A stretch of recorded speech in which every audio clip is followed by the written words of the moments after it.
Okay guys, what's up? It's me again, Miko Dominguez, your millennial entrepreneur, welcoming you back to our channel. For this episode, it's going to be a part of our sneaker stories. Ibig sabihin yan, mag-unbox tayo ng first pair ng sneakers ngayon 2021. Okay, so again, if you're new to this channel, babatiin muna kita ng Happy New Year. Also, please don't forget to subscribe to our channel. Hit the notification bell para lagi kang updated sa mga videos. Also, please give this video a like and a thumbs up kung magustuhan mo yung ating video.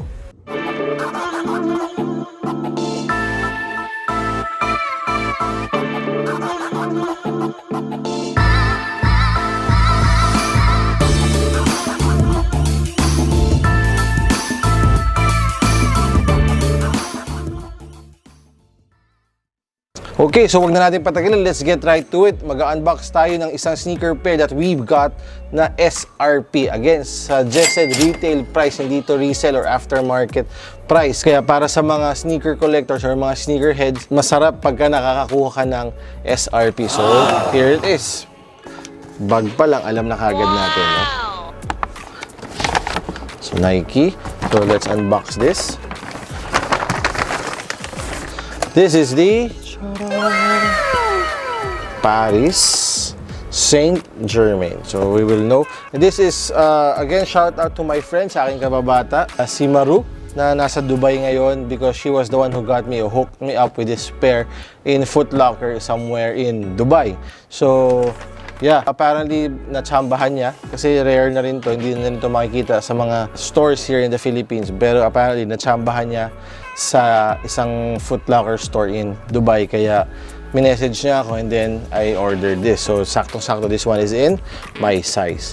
So this is the Air Jordan 4 Retro PSG or the Paris Saint-Germain. So a little backstory lang, binabasa ko kayo. Apparently Paris or the Air Jordan collaborated with the football team or football club in Paris. So, yun yung club name niya, no? Paris Saint-Germain. German? Hindi ko alam.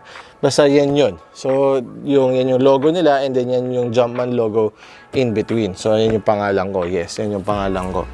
And you have the box. Siyempre, kakaiba siya since it's a collab. Hindi siya yung usual Jordan ng Nike box na makikita mo. So, nandun siya sa color. So, ang color theme niya was medyo purplish and black and white. Yan yung color theme niya. Which, hindi naman yan yung color theme actually ng football club, but ito yung ginamit nila for the collaboration. So, you have the Jordan logo here, the PSG logo club Jumpman here, and yeah, that's it. So, it's time to unbox. Ready? Oh, okay, na-stuck. Oh, na-stuck ulit. And, ngek. One more. So yung tissue paper niya is may mga stamp din or may mga sulat, may mga text din ng Jumpman logo and the PSG logo. Ito na, totoo na. So this one is a Jordan 4 Air Jordan. Yung number Jordan na Jordan 4. So ito yan. So again, I'm a fan of Jordan 4. Actually, I already own 3 pairs of Jordan 4. But this is my 4th. And ito yung first collab na Jordan 4. So, if you have the fire red, I have the bread. And may isa pang, hindi ko maalala ng color kasi medyo orange. Yan. So, this one is one of the rares din. Next to the bread na Jordan. Kaya, swerte na nakakuha ko ng SRP. Okay, so, tingnan natin ng up close. Yan. Yan. So, dominantly, it's white. And then, white lace. Tapos, yung leather niya is yung taas. And then, you have the mesh, the normal. You have the mesh there. And, ang isa lang dito na sinasabi is this one. Yan. Paname, apparently, it's a tribute or something to do with Paris. So, yan yung ibig niya sabihin. And then, you have the big-ass logo of the collaboration, Paris and PSG. Yan. Tapos, ito yung isa sa maganda sa kanya, actually.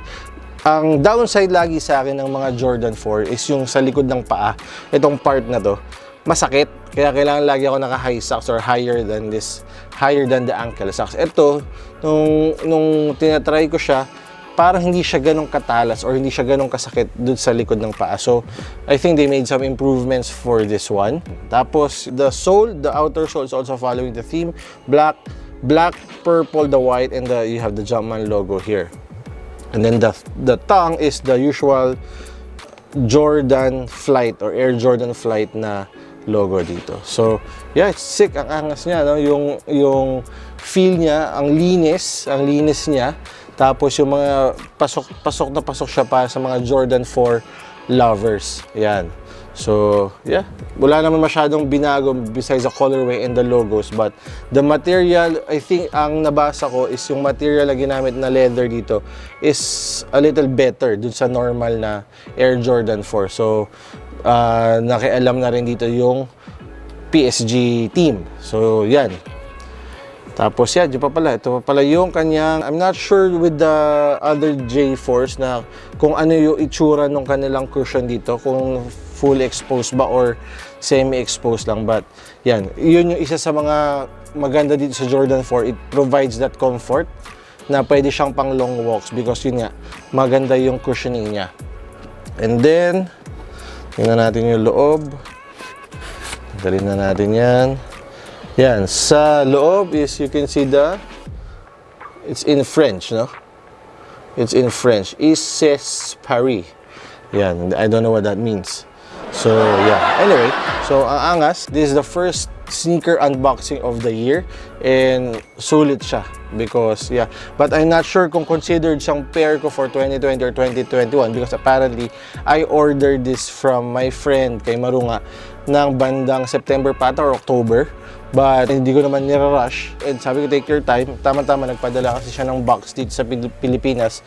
So, sinabay na to ngayong December. So, nakuha ko siya. But I'm unboxing this ngayong January 1. So, depende na lang sa perspective ko. Kung first shoe ba siya for the 2021 or pahabol siyang pair noong 2020. So, anyway. So, that's it. And, tingnan natin yung iba rin pati yung kanyang mismong box, no? So, parang grass. Pero ginagawa, ano lang siya, karton. Parang sticker ba or printed lang siya. So parang grass yung kanyang inside box. Yan. So, ito na yan. Cha! Yan. Yan.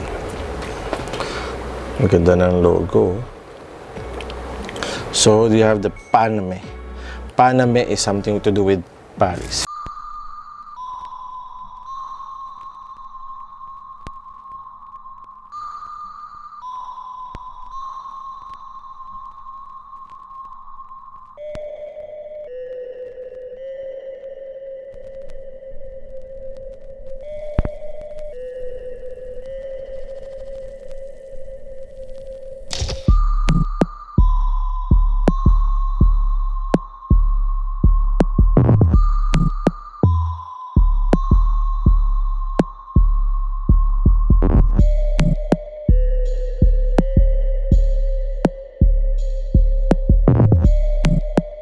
Kung nagustuhan mo yung video na to or may kilala ka na gusto mag-acquire o mag-purchase ng Jordan 4 PSG pero nagdududa pa sila kung doon sa actual look, please don't forget to share this video.